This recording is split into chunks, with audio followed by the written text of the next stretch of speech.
Hello, amazing Life Changers Church family and friends, and Happy New Year to all of you.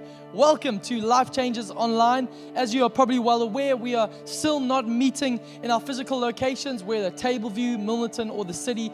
But at the present moment, we are doing our services online. So we would encourage you to lean in with faith. Don't just spectate, but participate in what God's going to do today. We've got incredible worship, and then an amazing word from Mark Van Pletzen that's going to inspire you, encourage you, and set up your year in the best way possible. So lean in with faith for that. But we want to just keep encouraging you. We're hoping to be gathering again in physical locations on the 17th of January. But please keep up to date with all of these developments on our social media pages. For any help or assistance you may need, or any information on how best you can connect with us as a church, why don't you go onto lifechangers.org.za. You'll find all your details there and people waiting to engage with you. We thank you for your generosity. Please keep giving of your tithes and your offerings. You can find all the details there online as well. We love you, Life Change Church. We're praying for you. Now get ready. We've got an incredible word coming your way from Mark Van Pletzen straight after this moment of worship.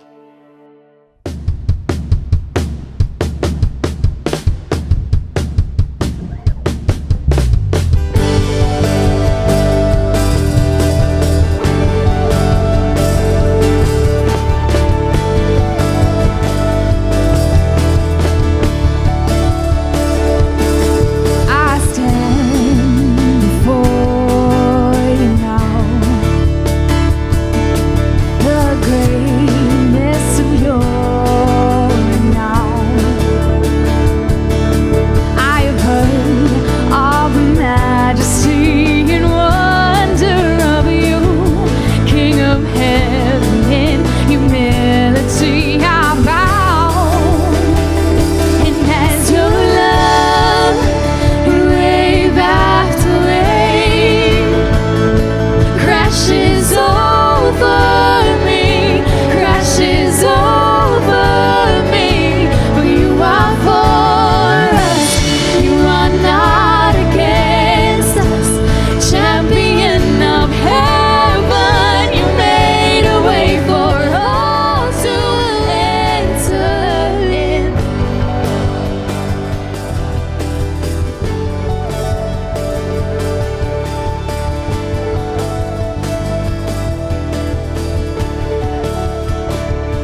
Hello and welcome to 2021.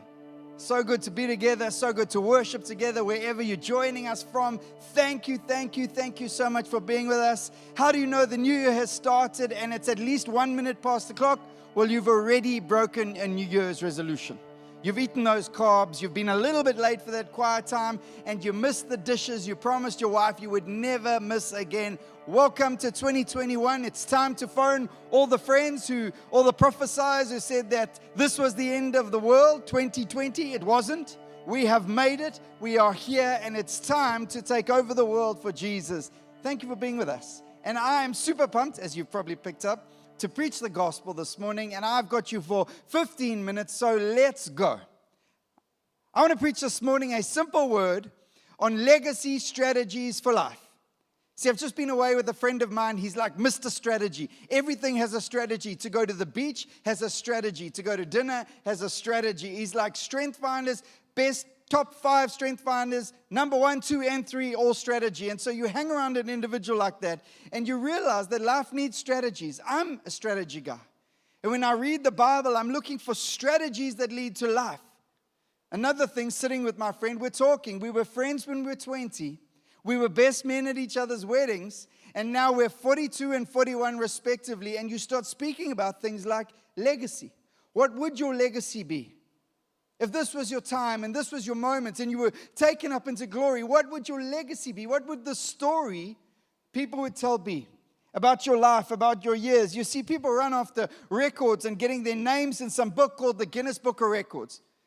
But who of you knows these names? Let me give you one. First one, Brittany Walsh. Anyone know Brittany Walsh? Anyone? Facebook friends, follow on Instagram. Now, Brittany Walsh holds the record for the farthest arrow shot using her feet. Yes, 40 feet, excuse the pun, and 4.64 inches. She shot an arrow using her feet. That got her into the Guinness Book of Records until someone else takes the record, but that's not a legacy. That's a name in a book. What about Lucky Diamond Rich, the most tattooed man ever to live, over 1,000 hours of body modification? What about Tazio Gavioli, a good one? I wouldn't mind this one. 36 consecutive pull-ups. I mean, I would just if I could do that alone, you're winning at life, and 2021 is rocking. But this man owns the record for the most consecutive pull-ups with your pinky only. Try do one pull-up with your pinky. But what you realize is there's none of these are legacies. None of these are statements that you really want people to make. Oh, he could do a good pull-up with his pinky. No, at my funeral, the moment I go back to be with Jesus and people are speaking, I want them to speak about the life that I lived, the love that I gave, the generosity I poured out, the kindness I gave away, and how I was loved by Jesus. In Mark 14, there's this amazing situation, and it starts out just by telling us this. Jesus is reclining, having a meal at Simon the leper's house. If you want to know all about Jesus, the fact that Jesus wasn't chilling out with the religious, he wasn't chilling out with those who'd done their daily devotion for the day. He was at the outcast's house, Simon the leper. He was there. And while they're eating, something extraordinary happens that leads Jesus to make an extraordinary statement to a beautiful lady in the midst. A statement of legacy, a statement of you will be remembered. And Jesus says this to her in verse 9 of chapter 14. Truly I tell you, wherever the gospel is preached throughout the world, what she has done will also be told in memory of her. What she has done will be told. Wherever the gospel goes, for all of eternity, there will be a story told, a memory made, a reminder of what this lady has done. What did she do? That was so amazing. What life did she live for all her years? It was so incredible. They laid out this legacy for her story. See, as Jesus always did, he picked an unlikely person. This lady described as a lady who lived a sinful life. We don't know much more than that.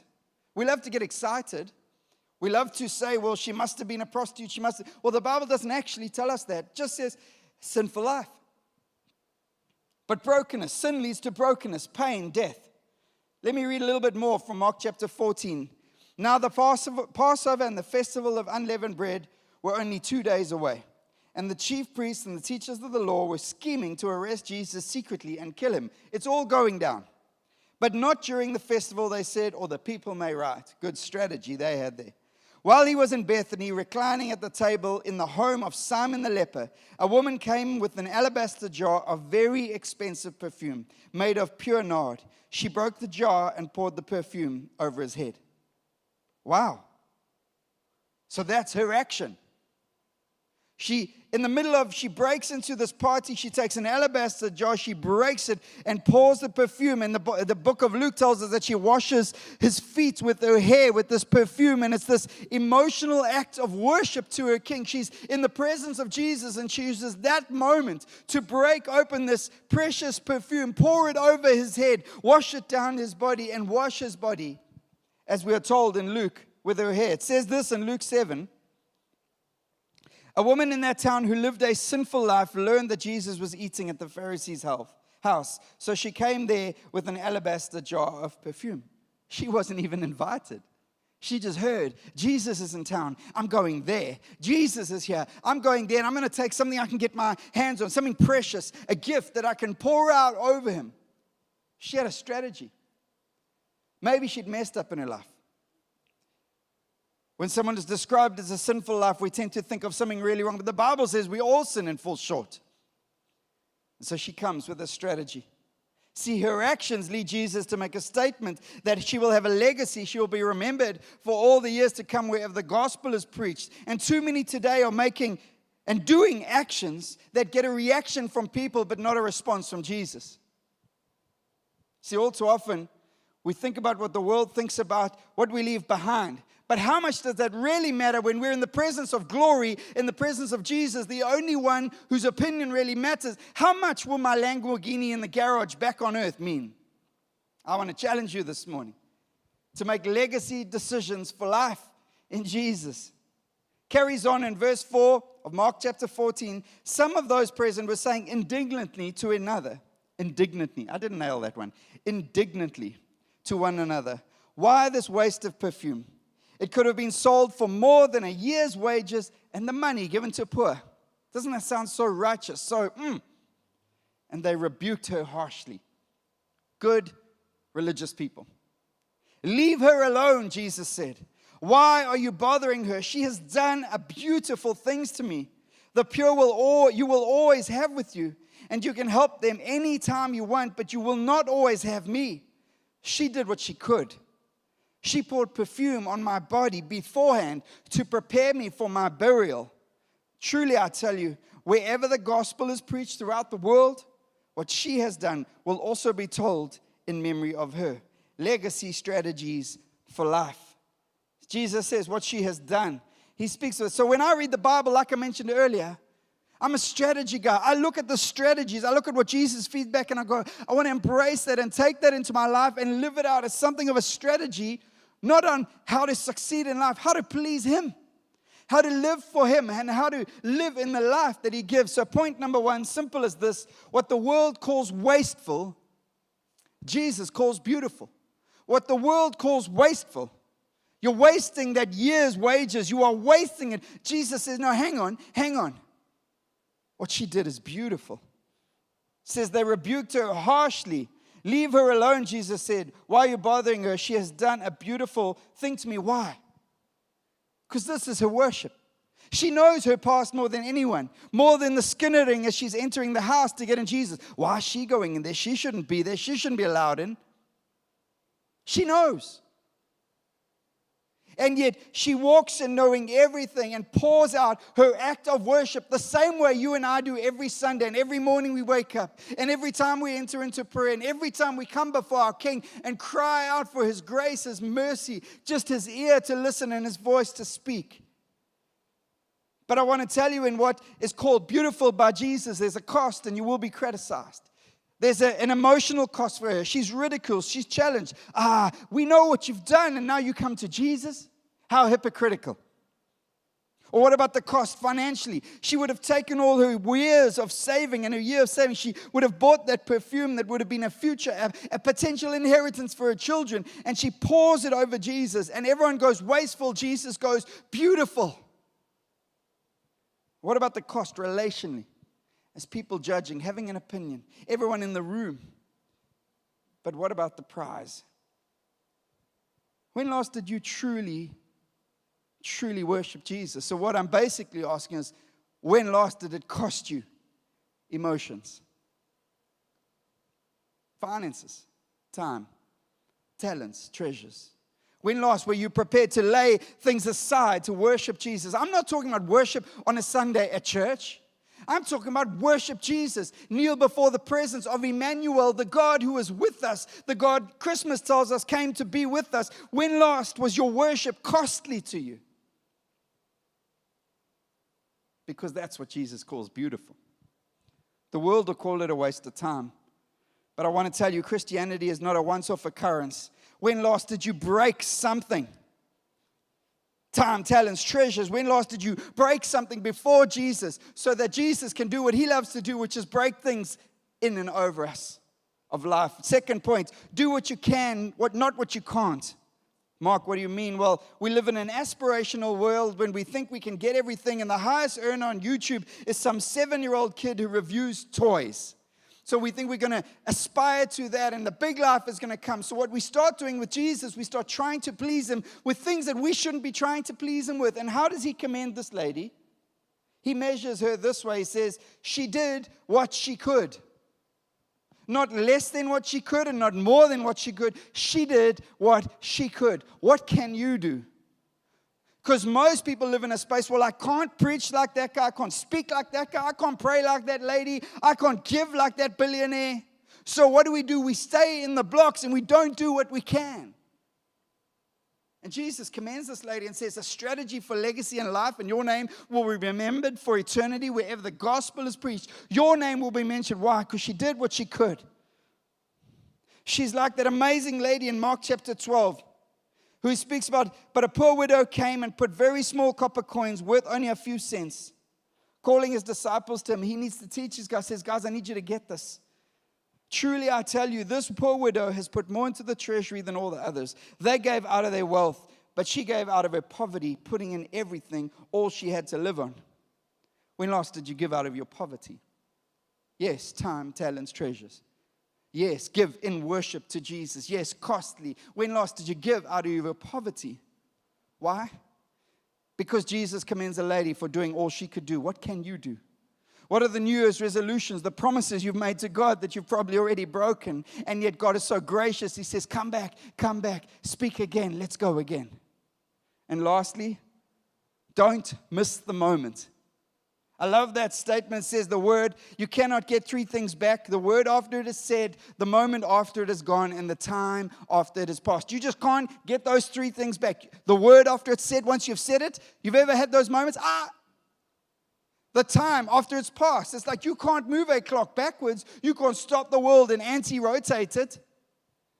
What about the moment after it's gone? You see, Jesus says this, she poured perfume on my body beforehand to prepare me for my burial. There's something about the timing of the story.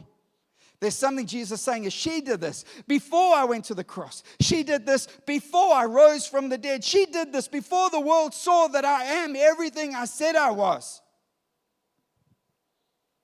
And I'm telling you, Jesus is challenging much of modern day Christianity that is waiting for the miracle rather than worshiping the miracle worker while we wait. Can I say that again? Because that was good. Too much of Christianity is about waiting for the miracle. God, I'll worship you. I'll praise you. I'll give to you when I get my miracle. And Jesus says, no, this lady, she has a legacy strategy for life. Why? Because she gave and she worshiped. She sacrificed and she paid the price to worship me. And it was beautiful. And she chose to do it before anyone else saw me go to that cross. See, timing is important. 2020, it's gone. You can't get it back. You don't get a do-over. You don't get to take it back. 2020 is gone. All its challenges, all its passes, they're gone. But 2021 is here. Today is here. My family is here. You are here. This city is here. The world is here. Will you live now? Will you take the moment now to worship Jesus? See, I love the fact that Mark 14 and Luke 7 says that this sinful woman will be remembered. But what will she be remembered for? And not as a sinful woman, as a worshiper. She has a legacy, a story being told for all eternity until we go back to heaven. Wherever the gospel goes, you will know of this amazing lady as a worshiper who cracked open the alabaster jar and poured the perfume over Jesus and washed his feet with her hair. She got down and took her glory, her hair. In those days, your hair was your glory as a woman. She took her glory and she washed the glorious one's feet and gave him glory. When last did you give him glory with your glory? Or are we so good at taking our glory for today, we forget there's an eternity coming, and that opinion matters higher and greater than any other story? See, I want legacy. I want my kids to tell stories about me. So do you. But what stories will they tell? The car you had in the garage, that'll fade away. The house, that'll be gone. The big deals you did, someone else will do a bigger deal and impress them more. Or the fact that you loved, you lived, you gave, you sacrificed, you were kind, and you were loved by Jesus, and you worshiped your King, and you gave him glory. What matters more than what your kids think? Or your friends or this world? What does Jesus think? 3 strategies for legacy in life. What the world calls wasteful, Jesus calls beautiful. Do what you can, not what you can't. And don't miss the moment. You see, there's this great juxtaposition, struggling today, of Christianity. The way to gain a life worth remembering is not to store up and build up and put it all in a box. No, the way to gain a life worth remembering is to give it away. To give it away. For Jesus, for his glory, for his wonder. Whether we're using our glory to wash his feet, whether we are declaring it on the streets of the city, whether we are doing deals for his glory, or whether we're giving to the poor, giving to his kingdom advancing, whatever it looks like, that's what matters. And that's how we build a life of legacy. We surrender all. Not just songs we sing at church because the worship leader starts singing them, but lives laid out before the King of Kings. I surrender all. And I surrender all. She's down on her feet, on her knees, at his feet, taking her hair, pouring the oil, the perfume over his feet. All to thee, my precious Savior, I surrender all. Will you surrender it all to Jesus now? Will you give what you can? Will you trust him? Will you allow your mind to be renewed so that your story can count and be remembered? We love you. We're praying for you every day. We know these times are tough, but I'm telling you, church, it's time for the church to shine more than ever before. In the darkest times, his light will shine. Go and shine for Jesus. Come on, come on. That was such an incredible word of encouragement for my own soul. And I really pray that it really moved you as well, moved you to make big decisions for Jesus this year. We're trusting for you to encounter him like never before, because we really believe that this year is the perfect year for breakthrough. So lean in with faith as God keeps working in your life. But otherwise, please stay tuned to social media platforms to follow the developments of how we're going to be gathering again in the next few weeks. But ultimately, if you need any help, any assistance, any pastoral care, or you just want to give and participate in what God is doing in and through this incredible church called Life Changers, why don't you hop on to lifechangers.org.za. Otherwise, we'll see you soon. We love you. God bless and stay well.